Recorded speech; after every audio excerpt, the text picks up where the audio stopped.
Hey guys, welcome back to my YouTube channel and welcome to all of you that are just here for the first time. For those of you that have been watching and been following my channel, I pray that you have been blessed by my previous vlogs and encouraged by them also.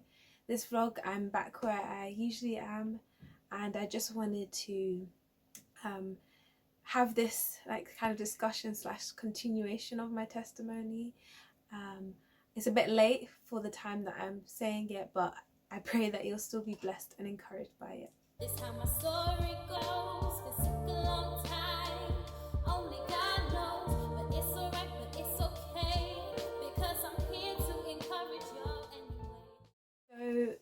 this vlog is going to be about my COVID-19 experience, hence why I said that this is a bit late, seeing as it's been over a year since we've known about COVID-19 and it's been present. It still is, which I feel is why it's still relevant.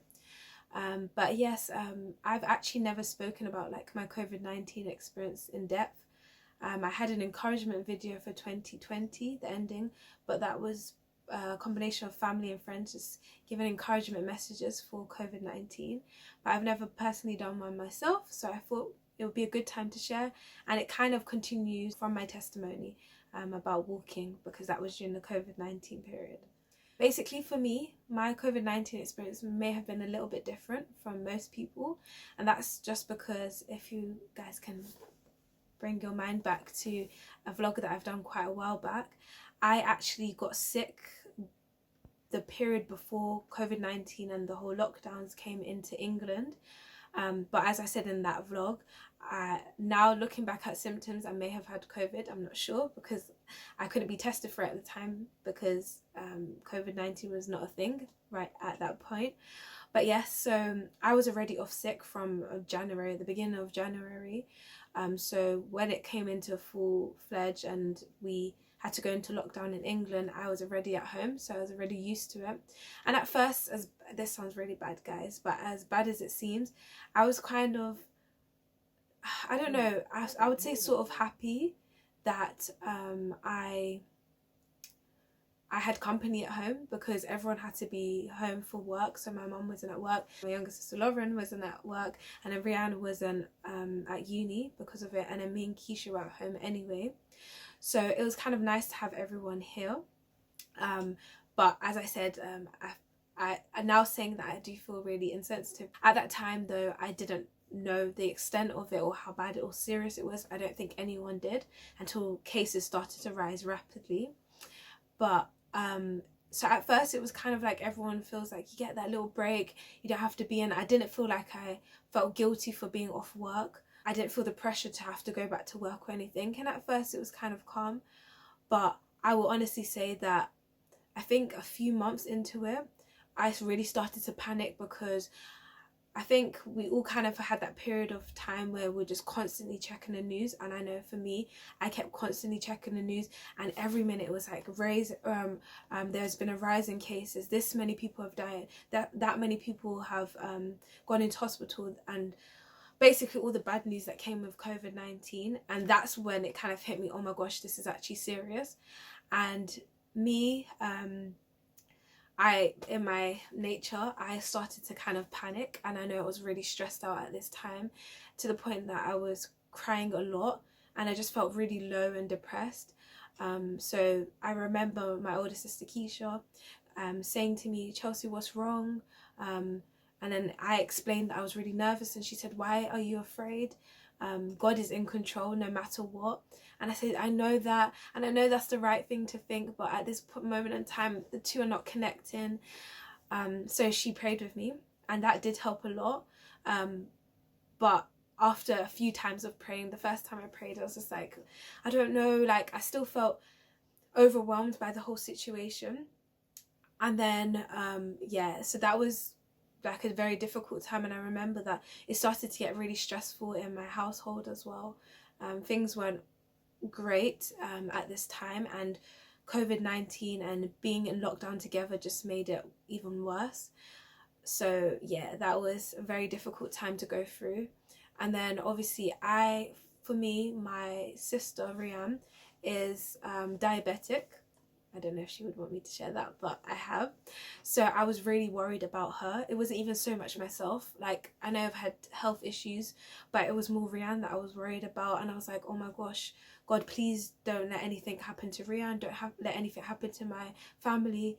And I think at this time as well, my mum still had to keep going in sometimes during the week because she works in a school. So schools were still open, but just like smaller groups, and some children that they had frontline workers for parents, they had to still keep going in. So my mum went in a few times during the week, so I was really worried about her. And all of this stuff, as I said, started to stress me out. So I kept having to pray and pray, but there were times when I was like, this doesn't feel like it's working. I'm really nervous, I'm really afraid. And yeah, I can say that as much as I always encourage you guys, I'm like, trust God, trust God. As I'm just being completely honest, for me, sometimes it is so hard. And I'm like, God, I'm trying to trust, but everything around me, everything that I can see just contradicts everything that I know about you. So Lord, please, please help me, help me. And that was kind of my prayer continuously. And then as I started to kind of like feel more at peace, and that also I think helped by not flooding myself with news and social media about COVID and lockdown. So they started doing like the exercise thing, like you could walk for an hour. And then so I was like, oh, okay, at least we get to go out of the house a little bit. But then I got slapped with a letter from the NHS, and basically it told me that I had to start shielding. And then I was like, okay. Then I read further down my letter, and then it basically said that I had to shield for 3 months. I was like, oh my gosh, 3 months in the house.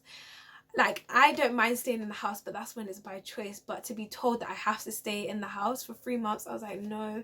And then my family was still able to go out, and they tried to like stay at home with me, but I said, no, you know what? I feel low by being in the house, so I don't want you guys to feel low as well. And I remember that at that point they were saying stuff like being careful with even opening your windows, or I think it said that you're allowed to open your windows, but I wasn't even allowed to sit in the garden. So that became a really, really depressing time. Like, not being able to have fresh air was really hard for me. And just like my family being able to go up and about was quite hard. And then I remember that the unlimited exercise came into play, and I think at that time I still had to shield, so I still wasn't allowed to go out. And then my parents became really protective, and my siblings, so it would be like having to wipe their hands constantly when they're around me to make sure that I wasn't sick. And yeah, it was just a really, really hard time. But I can definitely say during that time, more than ever, this verse that was one of the first verses I actually learned, and one of the verses that, as you can see, are on my wall, and it's taken from Psalm 56 verse 3, and it says, "Whenever I am afraid, I will trust in you."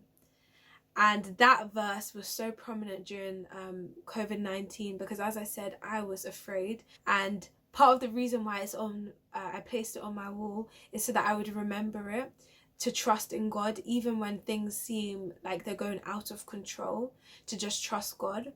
And I just want to encourage you all with that, because there are going to be situations, circumstances that are completely out of our control.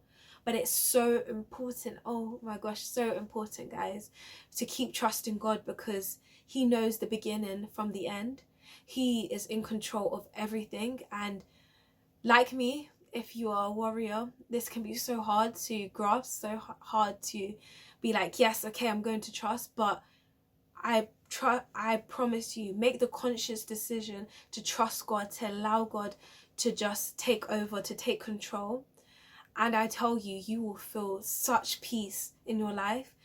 And I'm not gonna lie and pretend like it just comes just like that. For me, during my COVID-19 experience, it took a while, but I can honestly say that I was at peace, to the point that I actually started to enjoy spending time with my family at home. We even started doing like these little routines about what we would do each night. My relationship with God got better. And yeah, I just started to be more peaceful. Don't get me wrong, it wasn't that because I felt peace that like having COVID-19 around and being in lockdown was easy, but it definitely made it more bearable with God. And I just want to encourage you all with that, just to trust God and let him take control. I don't know what you're going through at this time or at this moment, but God knows. And guess what? God already knew before it even came. And he can do something about your situation, your circumstance. So I pray that you will give it over to God, that you will trust him with whatever it is. Just let him work in your life. So I hope you guys were blessed and encouraged by this vlog. And I will see you in the next 2 weeks by the grace of God. Bye guys. And now this is my story.